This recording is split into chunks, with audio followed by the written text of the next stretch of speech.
ئێمە بەیاننامەی ئێمە گرنگی دەدەینە دوو خاڵی ئەلف و خاڵی با. خاڵی ئەلف دابشکردنی موچە ئەسی ڕۆژجارێک بەبێ لێبڕین، خاڵی با کارکردنەوە بە تەرفیع.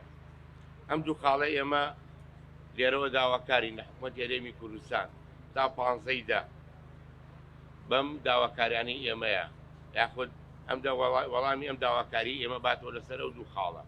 ئەگەر نا ئێمە تاکو 15دا داوا لە مامۆستایانەکەین، داوا لە بەڕێوەبەرەکانەکەین، لەسەر بڕیاری ئەوانیشە ئێمە ئەم داوایە جێبە ڕاگەیەنی بۆ بەڕێستان کە دەرگای ناوەندەکانی خوێندن ناکرێتەوە تاوەکو وەڵامێکی جدی لەو بابەتەوە وەرەگرین و هیواداریشین و داواکاریشین کە حکوومەتی هەرێمی کوردستان لەم ماوەیە وەڵامێکی جدی ئێمە باتەوە تاوەکو ئێمەش بە خۆپارێزی و بە دابینکردنی پێداویستەکانی خۆپارێزی بتوانین دەرگای ناوەندەکانی خوێندن بکەینەوە و جارێک پرۆسی پەروەردە و فێرکردن لە شارەکەیە دەست پێ بکاتەوە.